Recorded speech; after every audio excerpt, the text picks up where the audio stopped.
Okay.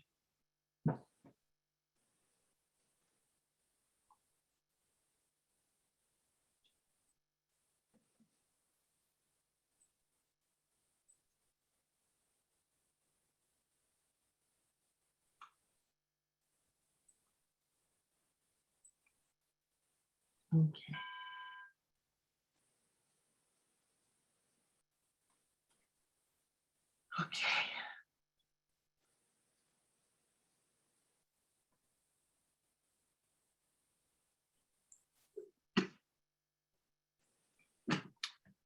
Hello, everybody.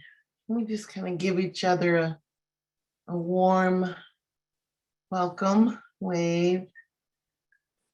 So good to see your faces. Thank you for showing them. I sincerely hope that that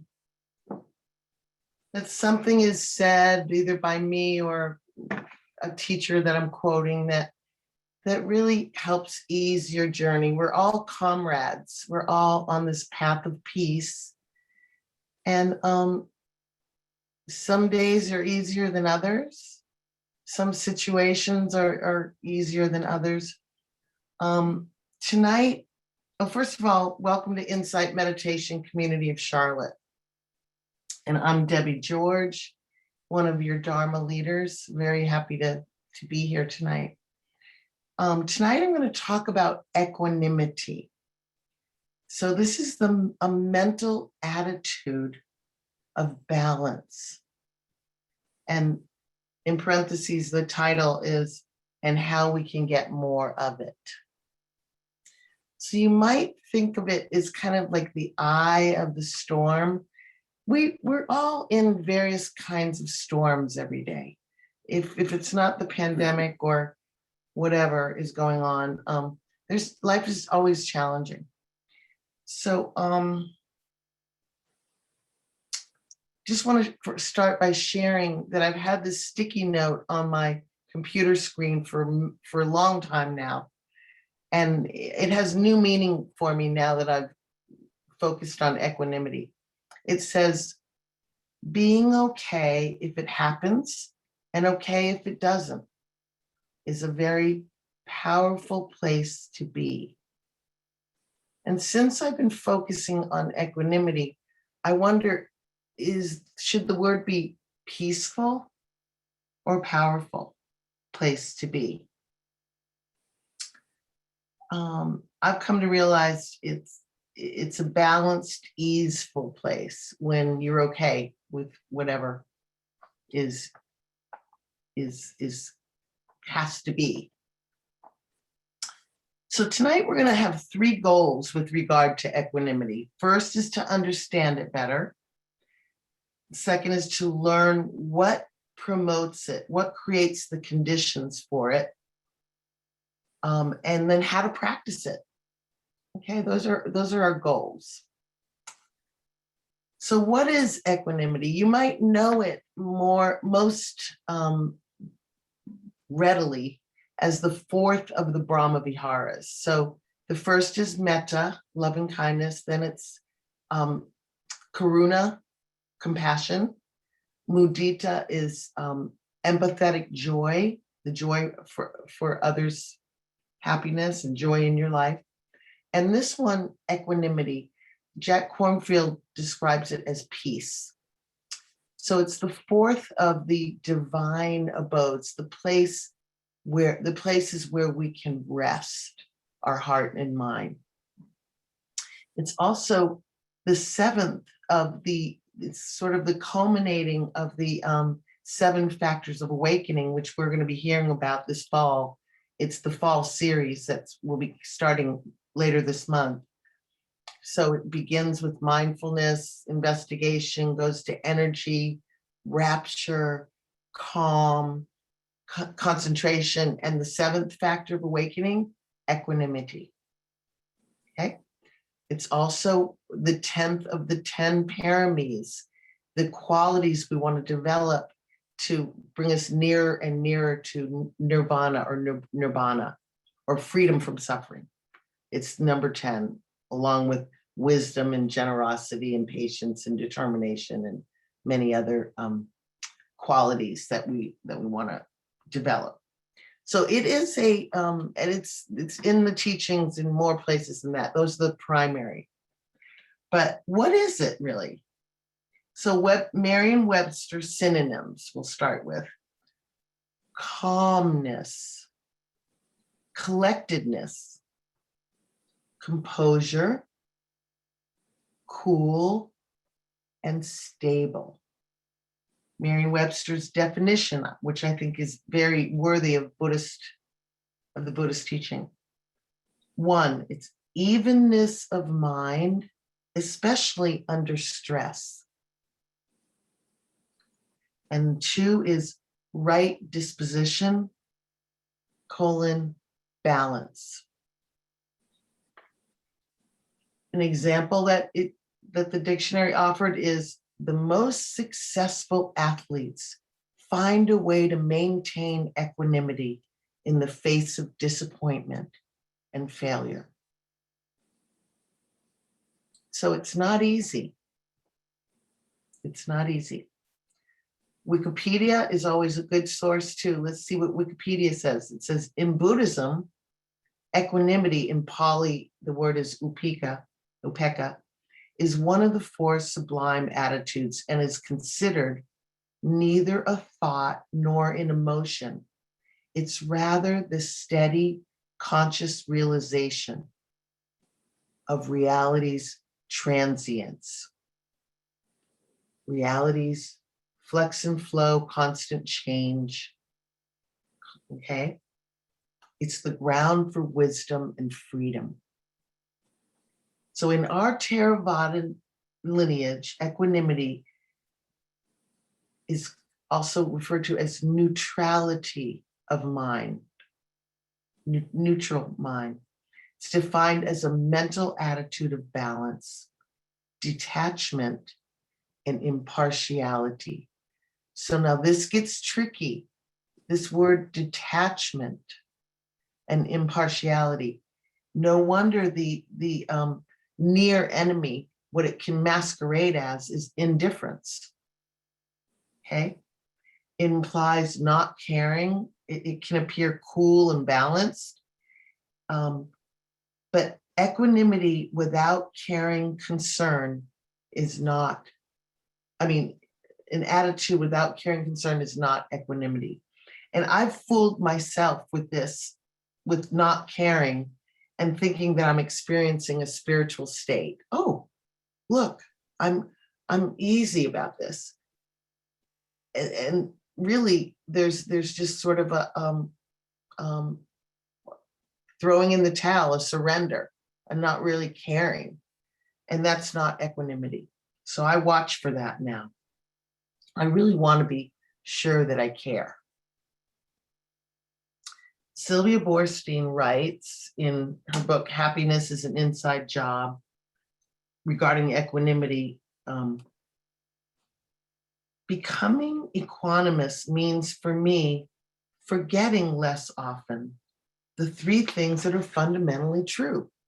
The Buddha called these the 3 characteristics of experience: that everything is always changing, that there's a cause and effect, lawfulness that governs all unfolding experience, and what I do matters, but I'm not in charge. Suffering results from struggling with what is beyond my control. So I think these can be not so hard to see. We don't like change, especially when it's sudden, when we haven't seen it coming. COVID, for example. Remember the early days of COVID? We know that everything is as it is because of the conditions were ripe for it, for this particular result, but it's often not what we want. And alas, we're reminded that we are not in charge. It's not personal. Here's Sylvia again. She says, the moment in which, this is a great description of equanimity, the moment in which the mind acknowledges this is not what I wanted, but it's what I got, is the point at which suffering disappears. Sadness might remain present, but the mind, having given up the fight for a different reality, is free to console, free to support the mind's acceptance of the situation, free to allow space for new possibilities to come into view. Now, I have had moments of that. It would be lovely to live that way. So no matter where we are, that's where we are and where we are today. This accepting that it's like this, we all experience, gives us pause to bring some care to ourselves, to another. Acceptance connects me to others and the boat we're all in. We're all in this boat. It inspires kindness and the possibility of an attitude of calm. So some sentences with equanimity that resonated with me in my research. First is, the petty ills of life do not disturb his equanimity. 2, a short pause of story reading restored her equanimity. I can relate to that. 3, if we do not develop equanimity, there is likely to be aversion because of unpleasant sights and smells or difficult situations. Pema Chodron writes, to cultivate equanimity, we practice catching ourselves when we feel attraction or aversion before it hardens into grasping or negativity, the causes of suffering, right? Catch ourselves reaching for or pushing away. So then, equanimity has something to do with a balanced attitude in spite of constant change. It has something to do with not being in control of it, including that we're of the nature to age, become ill, and die, and also not getting caught in aversion or attachment, both causes of our suffering. Rather, it means neutrality of mind. So remember, we're soon going to get to how we create the conditions and how we practice it. So hang in there with me, okay? So in moments when I'm meditating and seeing the arising of thoughts and emotions with some mindfulness, without so much partiality, choosing for or against, I have experienced moments of equanimity. We all have. We all have. It can feel like a small miracle to me in these moments when I'm truly aware of this very inhale, this very exhale, and that moment of freedom, of ease and peace. So this is a tall order requiring practice. No wonder we find equanimity in all these prime teachings. So now we're going to move to promoting equanimity and showing us, and also showing us how the lack of it feels. When we know how the lack of equanimity feels in our body and mind, we tend to wise up and make a little more effort toward acceptance, toward riding the waves. So I've told you guys this, I know, a number of times, but I love this poster that I saw at the monastery Bhavana Society. That's big poster, more Dhamma, less drama. And to me, that's a description of equanimity. More Dhamma, less drama. But we do not judge where we are in our spiritual development right now or today. Truly don't judge. This is one of the conditions that we're setting up to create more equanimity in our lives. We don't judge or abuse ourselves for non-equanimous behavior. Just notice the effects of your participation in life's drama on your body and your mind. Wising up happens naturally. Careful not to create more suffering. The next area to look at is just notice your addiction to adrenaline rushes, how the body and mind suffer from an inclination. Maybe we have an inclination to be confrontational sometimes, to shopping, that adrenaline, cop shows or intense dramas, news and politics that are disturbing, to sex, drugs, and rock and roll, of course, can't leave those out, to social media, to being overly busy. It's for you to discern what is the right amount. Awareness teaches us.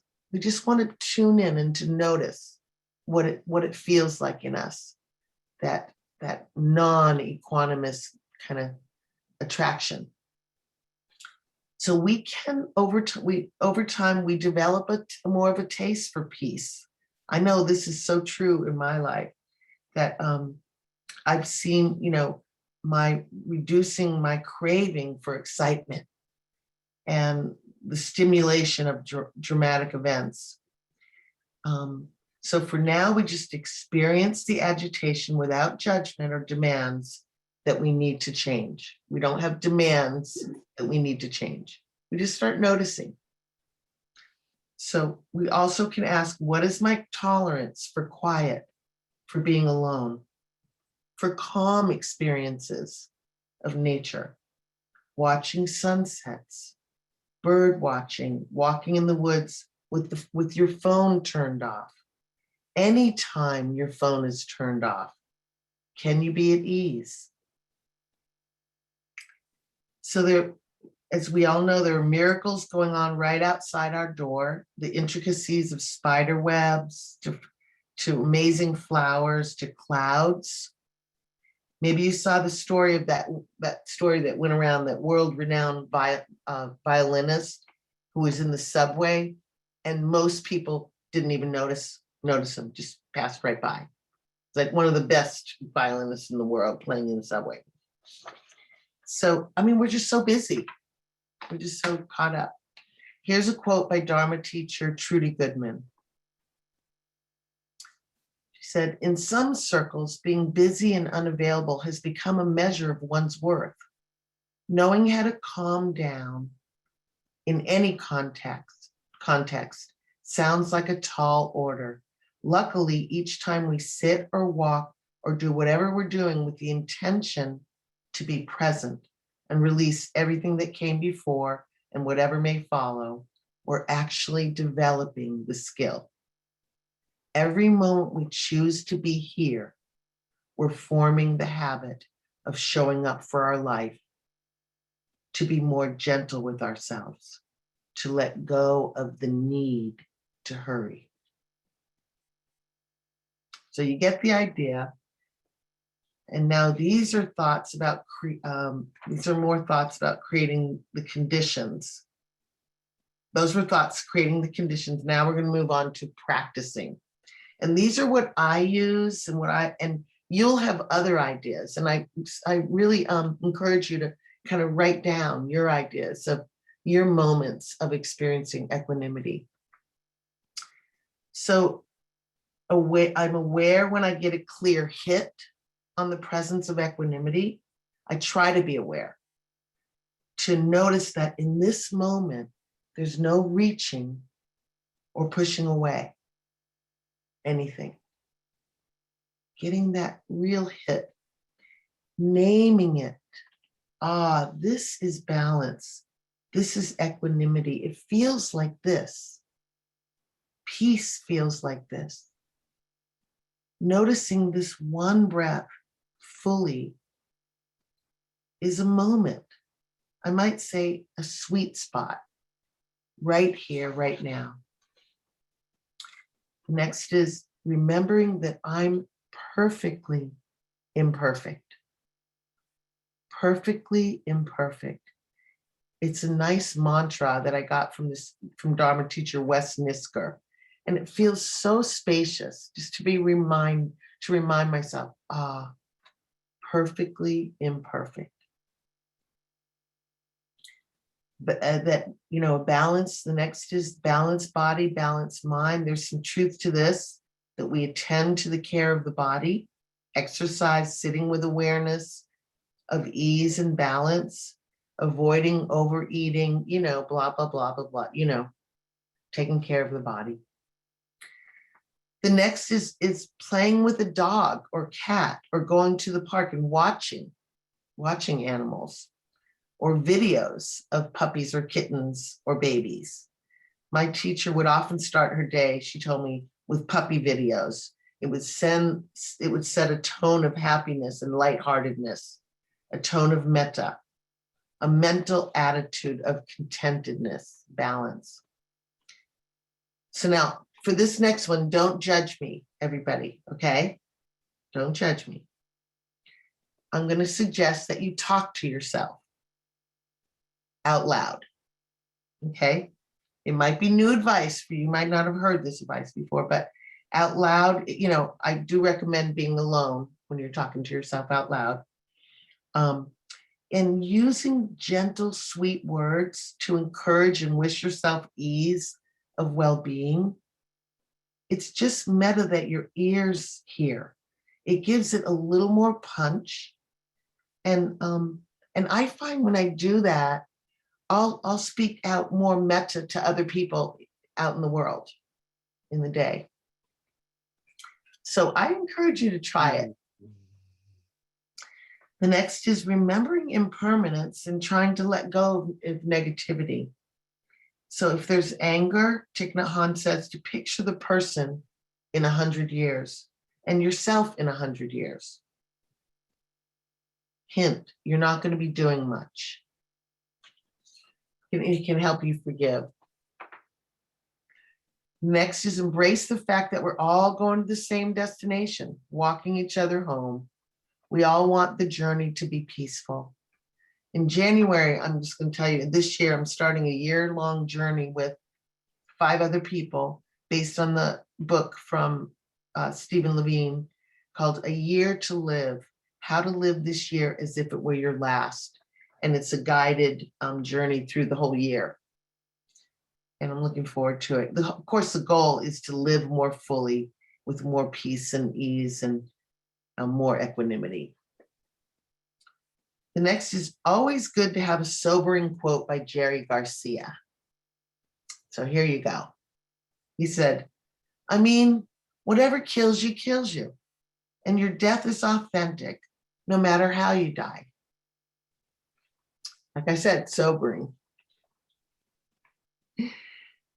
When I notice I'm anxious, this is the next tip I have to offer.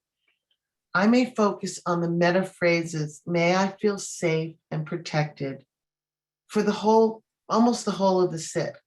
And especially, may I be safe from inner and outer harm. And I'm really not so worried about outer harm. Really, it's inner harm. It's the self-talk. It's the demand, the planning, the worrying. It's that inner, the inner harm that is going on over and over again, So I might do this, like I said, for most of the whole sit. So now I'd like to invite us to do a little practice. So I alluded to it a little bit, and it's just going to be a minute. So I'd like you to get comfortable again, find your body posture, balanced, okay? And it's the mantra, may I meet this moment fully, may I meet it as a friend. And just keep repeating that and feeling into it.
Now feel into this moment.